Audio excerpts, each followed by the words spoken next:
السلام علیکم ورحمۃ اللہ وبرکاتہ۔ سورہ کہف کی ابتدائی آیات مبارکہ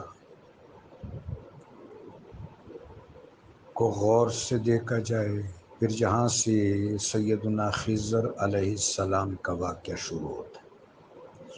یہ آیت مبارکہ انہم فتیۃ آمنوا بربہم وزدناہم ہدا، یہ ایک فتیہ تھا۔ اہل علم نے لکھا ہے کہ فتیہ میں 3 سے کم افراد نہیں ہوتے اور 11 سے زیادہ۔ اب بہر صورت مسلمہ ہے، میرے خیال میں نے آپ کو سلام نہیں کیا، السلام علیکم ورحمۃ اللہ۔ تو یہ امر مسلمہ ہے کہ اصحاب کہف 3 سے کم نہیں تھے اور 11 سے زیادہ نہیں تھے۔ فتیہ کی دوسری تفسیر یہ ہے کہ تمام کے تمام نوجوان اور تنومند ہوتے ہیں، گویا اصحاب کہف سارے کے سارے نوجوان اور تنومند، جسمانی طاقت بھی میسر تھی۔ فتیہ کی تیسری تفسیر کہ اعلیٰ درجے کے ایمان افروز ہوتے ہیں، ولایت مآب ہوتے ہیں۔ قرآن کہتا ہے کہ انہم فتیۃ آمنوا بربہم، یعنی ایمان اپنے عنفوان شباب پر پہنچ گیا، وزدناہم ہدا۔ اب توفیق اختیاری کے نتیجے میں انہوں نے سارے ممکنات ایکسرسائز کر لیے تھے، اور ولایت اور تقرب کے اس مقام پر پہنچ گئے جہاں عطا نصیب ہوتی ہے۔ عطا کا ذکر قرآن نے اس طرح کیا، وزدناہم ہدا،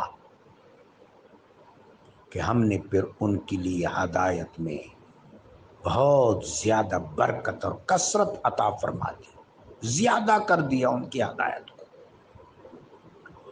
اب چونکہ تمام امکانات انہوں نے ہدایت کے حوالے سے استعمال کر لیے تھے، اب جب اللہ کی طرف سے عطا آئی، ان کا جو پہلا سلسلہ عروج تھا وہ امکانی اور اعتباری تھا، وہ شرعی تھا۔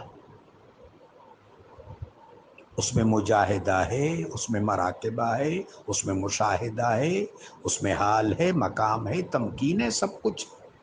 جس طرح میں نے گزارش کیا کہ وہ ولایت مآب ہو گئے، لیکن یہ کسبی اعمال تھے جو رب جلیل کی توفیق کی اختیار کے نتیجے میں ممکن ہوئے۔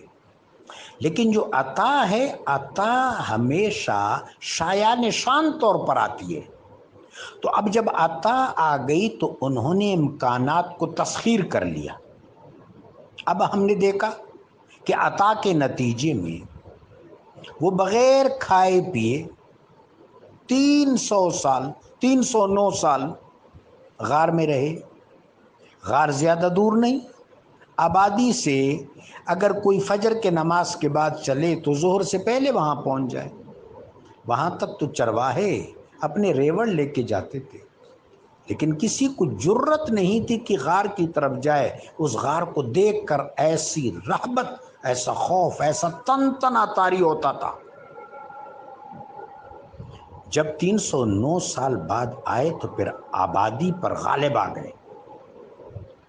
یعنی اگر ہم رجال الغیب کو سمجھنا چاہیں کہ رجال الغیب پر امکانات غالب نہیں آ سکتے، ان پر اعتبارات غالب نہیں آ سکتے، ان پر مجازات غالب نہیں آ سکتے، وہ اعتبار و امکان و مجاز پر غالب آ جاتے۔ زدناہم ہدا کی یہی تفسیر ہے، اصحاب کہف ہمارے سامنے ہے۔ پھر دوسرا نقش سورہ کہف کے بارے میں ذہن نشین کر لیں کہ عجائبات کی صورت ہے۔ سورہ کہف عجائبات کی صورت ہے، عجائبات۔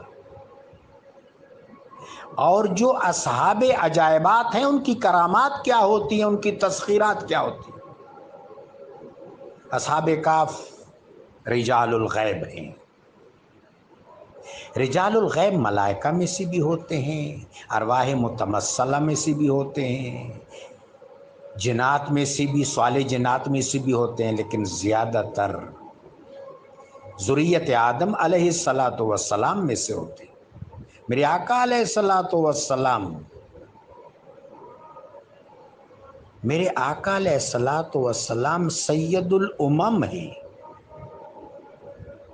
تمام انبیاء کی بھی سردار، ان کی امتوں کی بھی سردار، اپنی امت کے بھی سردار، اولین و آخرین پر شہید اور سردار۔ تو سید الامم کے جو امتی ہیں ان میں سے ہوتے ہیں۔ اب آپ نے اصحاب کہف جو رجال الغیب ہیں ان کا ایک منظر قرآن عظیم کی اس آیت کی روشنی میں ملاحظہ کیا۔ اب سیدنا خضر علیہ السلام جب سفر شروع ہوتا ہے تو ہر جگہ پر عجائبات ہیں، صاحب شریعت ساتھ ساتھ ہیں، جہاں کوئی چیز ظہور پذیر ہوتی ہے صاحب شریعت گرفت فرماتے، اور رجل الغیب جن کے بارے میں قرآن میں آتا ہے من لدن علم، یہ کسبی تسخیر نہیں ہے، توفیقی اختیار، ایک کمال تک پہنچ گیا، وہاں پر پھر لدنی علم آیا۔ لدنی علم میں صرف تشریع نہیں ہوتی، اس میں تکوین بھی ہوتا ہے، اس میں تسخیر بھی ہوتا ہے، اور تکوین اور تسخیر میں ماضی، حال اور مستقبل مجسم ہو جاتے ہیں، یکجا ہو جاتے ہیں۔ بچے کو مارا جا رہا ہے، دیوار اٹھائی جا رہی ہے، جب آخر میں تعبیر فرماتے ہیں سیدنا موسیٰ علیہ السلام سے، سیدنا یوشع علیہ السلام سے،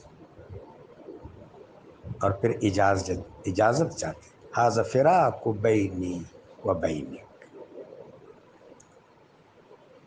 تشریع اور تکوین نے جب سنگم کیا تو وہاں پر رجل الغیب صاحب لدنیہ فراق اختیار کر گیا۔